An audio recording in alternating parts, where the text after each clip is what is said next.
Sizlarda ham bormi yo'qmi maslakatlanish bilmayman. Oyog'i sasiydiganlar bo'ladi-yu. Menda bor bitta xuddi shunaqa 8 ta student yashaydigan xonaning hidini bir poy paypag'i bilan duelga chaqirib qo'ya oladi. Elitada jon saqlashga bemalol bellashib qo'ya oladi. Tushunasizmi?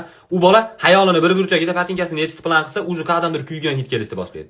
Olimlarda haligacha ikkita taxmin bor. Yo koronavirus Xitoydan chiqqan, yo mana shu bolaning patinkasining ichidan chiqqan. Dunyoda havo ifloslanish darajasini o'lchaydigan narsa AQI deyiladi ekan. Air Quality Index degan ekan. Bu bolaniki yovuzlikda o'lchanadi. 300 yovuzlikka teng. Toshkentga bir marta kelib, Toshkent havosini pachag'ini chiqarib yuboradi, tushunasizlarmi? O'y, men uzoq masofaga yurasan, uzoqqa kiysang ham sasimaydi. Mana shu patinkadan keyin deb turib izigodan patinka ashindan keyin sal normalniy bo'ldi, havo joyiga tushib qoldi, tushunasizlarmi? Chet elga borsa turistlar o'ldirib qo'yadigan darajaga yetib ketdi mana shu bola. Bu mayli, o'y. Bir kuni Baniyaga borganmiz, Farg'onaga oyog'ini ho'llamasdan kirib olganda, Halizada bitta aka o'tiribdi. 16 ming qilib o'tirgan akani ko'rganmisizlar? Aka o'la olmayapti, bo'ynida krediti bor ekan. Michael Jackson bilan fan strechga rozi emas. Ammo bu yoqdagi hit ham burunda отравление qiladigan hit.